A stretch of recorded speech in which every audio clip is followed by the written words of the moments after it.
사도행전 2장. 강한 바람 같은 소리. 오순절이 되었을 때 그들이 다 함께 한 곳에 있었다. 난데없이 맹렬한 기세에 강한 바람 같은 소리가 났으나 그 소리가 어디서 나는지 아무도 알 수 없었다. 그 소리가 온 건물을 가득 채웠다. 그러더니 성령께서 들불처럼 무리 사이로 퍼졌고 그들은 성령께서 시키시는 대로 여러 다른 언어로 말하기 시작했다. 마침 그때 예루살렘에는 많은 유대인들이 머물고 있었다. 그들은 세계 각지에서 모인 경건한 순례자들이었다. 그들이 그 소리를 듣고 서둘러 달려왔다. 그런데 그들은 각자의 모국어로 들려오는 소리를 듣고 크게 놀랐다. 도무지 무슨 일인지 영문을 알 수 없어 그들은 이렇게 되뇌었다. 이들은 다 갈릴리 사람들이 아닌가. 그런데 이들이 하는 말이 우리 각 사람이 모국어로 들리니 어찌 된 일인가. 바데 사람, 메데 사람, 엘람 사람, 메소포타미아, 유대, 갑바도니아, 본도와 아시아, 부르기아와 밤빌리아, 이집트, 구레네에 속한 리비아 여러 지역에서 온 방문객들, 로마에서 이주해온 유대인과 개종자들, 크레타 사람과 아라비아 사람들까지 이들이 우리 언어로 하나님의 능하신 일들을 말하고 있지 않은가. 그들은 머리가 혼란스러워 갈피를 잡을 수 없었다. 당황해서 도대체 이게 무슨 일이지 하는 말을 서로 주고받았다. 그런가 하면 이 사람들이 싸구려 술에 취했다고 놀리는 사람들도 있었다. 베드로의 설교. 바로 그때 다른 11사도의 지지를 받은 베드로가 일어나 무척 긴박한 어조로 말했다. 유대인 동포 여러분과 예루살렘을 방문 중인 모든 여러분, 잘 듣고 이 이야기를 바로 하시기 바랍니다. 이 사람들은 여러분 가운데 일부가 생각하는 것처럼 술에 취한 것이 아닙니다. 이제 겨우 아침 9시인데 취할 시간이나 있었겠습니까? 이것은 예언자 요엘이 장차 일어날 것이라고 알려준 일입니다. 하나님께서 말씀하신다. 마지막 때에 내가 모든 사람에게 내 영을 부어줄 것이다. 너희 아들들은 예언할 것이며 너희 딸들도 예언할 것이다. 너희 청년들은 환상을 볼 것이며 너희 노인들은 꿈을 꿀 것이다. 때가 이르면 나를 섬기는 남종과 여종에게 내 영을 부어줄 것이니 그들은 예언할 것이다. 내가 위로 하늘의 이적과 아래로 땅의 표적을 베풀 것이니 피와 불과 소용돌이 치는 연기, 주의 날, 무섭고 기이한 그날이 오기 전에 해가 어두워지고 달이 핏빛으로 붉어질 것이다. 누구든지 나 하나님에게 구해달라고 부르짖는 자는 구원을 얻을 것이다. 이스라엘 동포 여러분, 이 말을 잘 들으십시오. 나사렛 예수는 하나님께 온전히 인정받으신 분이셨습니다. 하나님께서 그분을 통해 행하신 기적과 이적과 표적들은 여러분이 이미 다 알고 있습니다. 이 예수께서 하나님의 주도 면밀하신 계획에 따라 법을 제멋대로 주무르는 사람들에게 배반당하시고 여러분에게 넘겨졌습니다. 여러분은 그분을 십자가에 못 박아 죽였습니다. 하지만 하나님께서 죽음의 밧줄을 푸시고 그분을 다시 살리셨습니다. 죽음은 그분의 상대가 되지 못했습니다. 다윗이 이 모든 것을 말했습니다. 내가 항상 내 앞에 계신 하나님을 배웠다. 그분이 내 곁에 계시니 그 무엇도 나를 흔들 수 없다. 내 속에서 온통 기쁨과 희열이 넘쳐 나는 소망의 땅에 내 거처를 정했다. 주님은 절대로 나를 음부에 버리지 않으실 것이므로 나는 죽음의 악취조차 맞지 않을 것이다. 주님께서 내 발을 생명길에 두셨고 주님의 얼굴은 온 사방의 햇빛 같은 기쁨으로 빛난다. 사랑하는 친구 여러분, 여러분에게 더없이 솔직히 말하겠습니다. 우리 조상 다윗이 죽어서 묻혔고 그 무덤이 오늘도 분명히 우리 눈 앞에 있습니다. 그러나 예언자이기도 했던 그는 자신의 한 후손이 나라를 다스릴 것이라고 하신 하나님의 엄숙한 맹세를 알고서 먼 장래를 내다보며 메시아의 부활을 앞서 말했습니다. 음부에 내려가지 않고 죽음의 악취를 맞지 않을 것이다 라는 말이 바로 그것입니다. 이 예수를 하나님께서 다시 살리셨습니다. 여기에 있는 우리가 다 그 일의 증인입니다. 그 후에 예수께서 하나님 오른편 높은 곳에 올려져 아버지께서 약속하신 성령을 받으시고 그 받으신 성령을 우리에게 부어주셨습니다. 여러분은 지금 그 일을 보고 듣고 있습니다. 그래서 다윗은 자기가 직접 하늘로 올라가지 않았지만 이렇게 말했습니다. 하나님께서 내 주님께 말씀하셨다. 내가 내 원수들을 내 발판으로 삼을 때까지 너는 내 오른편에 앉아 있어라. 그러니 온 이스라엘 여러분, 이것을 아십시오. 여러분이 십자가에서 죽인 이 예수를 하나님께서 주와 메시아로 삼으셨습니다. 더 이상 의심할 여지가 없습니다. 듣고 있던 사람들이 마음속 깊이 찔려서 베드로와 다른 사도들에게 물었다. 형제 여러분, 형제 여러분, 그러면 우리가 이제 어떻게 해야 합니까? 베드로가 말했다. 삶을 고치십시오. 하나님께로 돌아와서 여러분 각자가 예수 그리스도의 이름으로 세례를 받으십시오. 그러면 여러분의 죄가 용서받습니다. 성령을 선물로 받으십시오. 이 약속은 여러분과 여러분의 자녀들은 물론이고 멀리 있는 모든 사람들까지 우리 주 하나님께서 부르시는 사람이면 누구에게나 해당됩니다. 그는 이렇게 한참을 더 말하며 그들에게 간절히 권했다. 이 병들고 무감각한 문화에서 빠져나오십시오. 여러분이 할 수 있을 때 어서 나오십시오. 그날 약 3,000명이 그 말을 믿어서 세례를 받고 등록했다. 그들은 사도들의 가르침과 공동생활과 공동식사와 기도에 자신들의 삶을 드렸다. 주위에 있던 사람들 모두가 사도들을 통해 이루어진 모든 이적과 표적을 보고 두려워했다. 믿는 사람들 모두가 무엇이든 공유하면서 멋진 화합을 이루고 살았다. 그들은 자신들이 가진 것은 무엇이든 팔아 공동 자원으로 이용하면서 각 사람의 필요를 채웠다. 성전에서 예배를 드리고 나서 집에서 식사하고 하나님을 찬양하는 것이 그들의 하루 일과였다.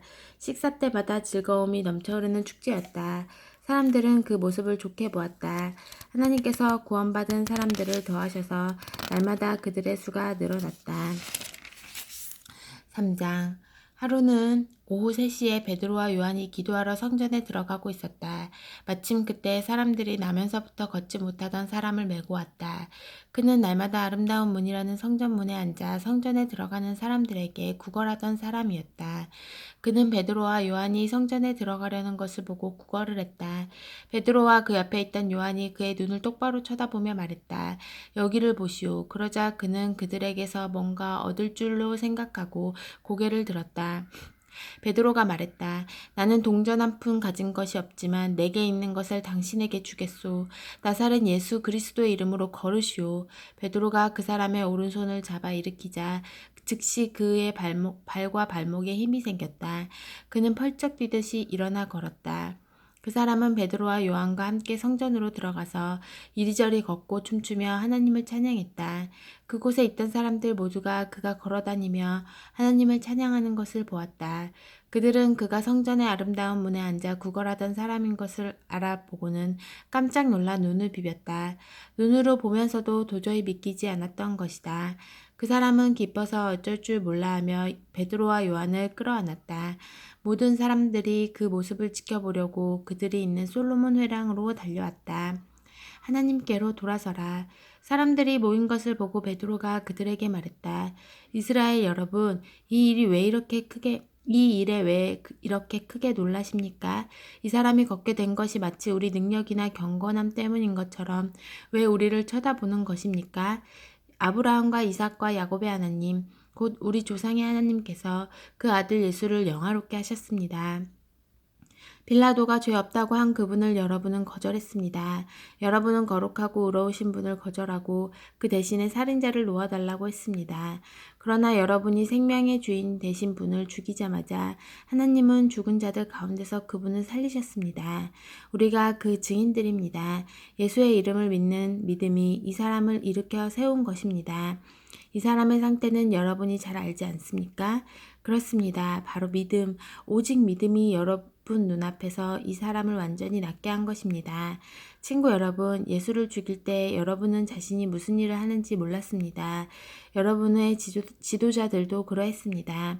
그러나 모든 예언자의 설교를 통해 메시아가 죽임당할 것을 처음부터 말씀하신 하나님께서는 여러분이 무슨 일을 하는지 정확히 아셨고 그 일을 사용해서 그분의 계획을 이루셨습니다. 이제 여러분의 행실을 고칠 때입니다.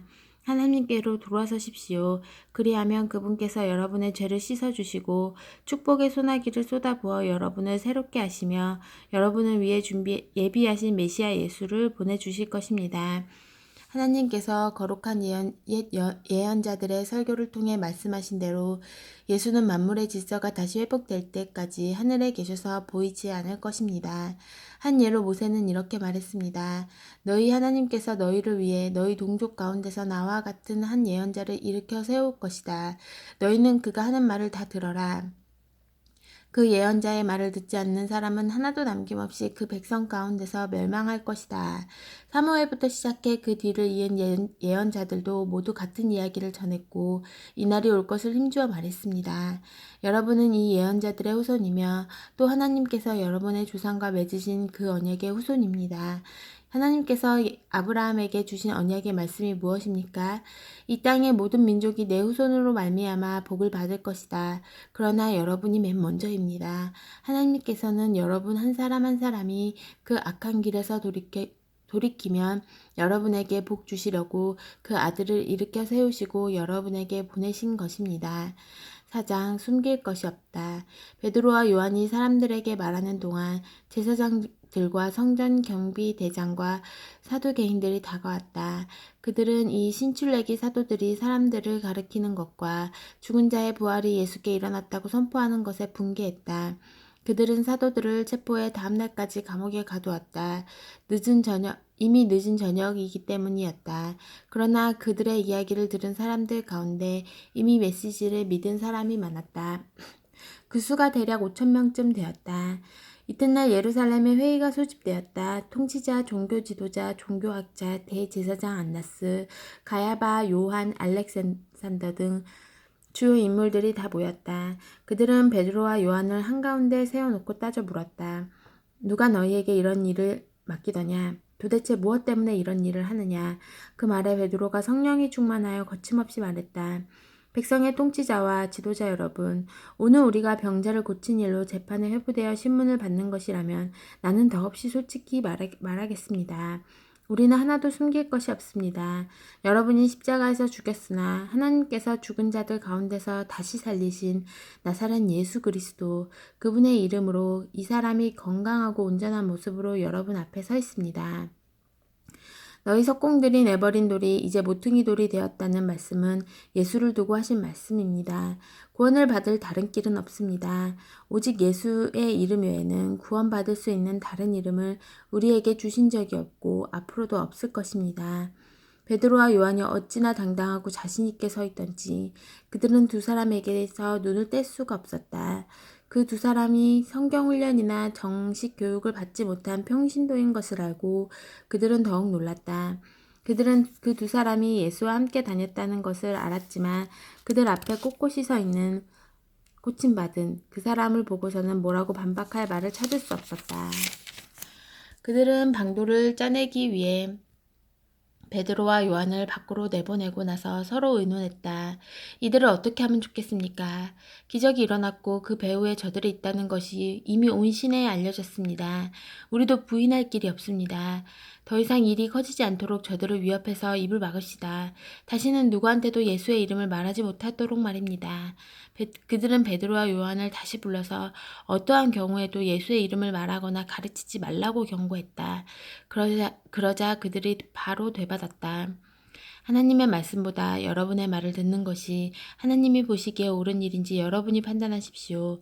우리의 입장은 분명합니다. 우리는 우리가 보고 들은 것을 말하지 않을 수 없습니다. 종교 지도자들은 그들을 다시 위협한 후에 결국 풀어주었다. 그들을 감옥에 가두어 둘 만한 죄목을 찾지 못했던 것이다. 만일 가두어 두었다면 백성이 가만히 있지 않았을 것이다. 백성은 이번 일로 모두 하나님을 찬양하고 있었다.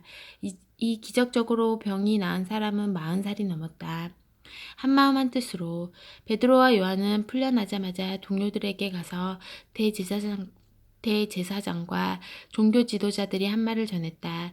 보고를 전해 들은 사람은 놀랍도록 하나가 되어 소리 높여 기도했다. 강하신 하나님, 주님께서는 하늘과 땅과 바다와 그 안에 있는 모든 것을 지으셨습니다. 주님께서는 주님의 종이자 우리의 조상인 다윗의 입을 통해 성령으로 이렇게 말씀하셨습니다. 문 나라들아 웬 소란이냐, 문 민족들아 웬 흉계냐. 땅의 두목들이 권력투쟁을 벌이고 권력자들이 모여 정상회담을 여니 하나님을 부정하며 메시아께 대드는 자들이다. 과연 그들이 모였습니다. 헤롯과 본디오 빌라도와 나라들과 민족들과 이스라엘까지 바로 이 도성에 모였습니다. 주님의 거룩하신 아들 예수, 주님께서 메시아로 삼으신 그분을 해치려고 모의했습니다. 주님께서 오래전부터 계획하신 일들을 이루려고 모였습니다. 이제 그들이 또 시작합니다. 그들의 위협을 살피시고 주님의 종들에게 두려워하지 않는 담대함을 주셔서 주님의 메시지를 전하게 해주십시오. 주님의 손을 우리에게 내미셔서 주님의 거룩하신 종 예수의 이름으로 치유와 기적과 이적이 일어나게 해주십시오. 그들이 기도하고 있는데 그 모인 곳이 흔들리고 진동했다. 그들은 모두 성령으로 충만해져서 두려움 없이 계속해서 하나님의 말씀을 전했다. 믿는 사람들이 하나로 한마음 한뜻으로 연합했다. 그들은 자기 재산에 대한 소유권을 주장하지 않았다. 이건 내 것이니 당신이 가질 수 없소라고 말하는 사람이 아무도 없었다. 그들은 모든 것을 공유했다. 사도들은 주 예수의 부활을 강력하게 증거했고 그들 모두에게 은혜가 머물렀다. 그리하여 그들 가운데 궁핍한 사람이 단 한 명도 없었다. 밭이나 집이 있는 사람들은 그것을 팔아서 급한 돈을 사도들에게 가져와 헌금했다. 사도들은 각 사람의 필요에 따라 그 돈을 나누어 주었다. 키프로스 태생의 레이 사람으로 사도들이 바나바, 위로의 아들이라는 뜻, 바나바라고 부르던 요셉도 자기 소유의 밭을 팔아서 그 돈을 가져다가 사도들에게 헌금했다. 아멘.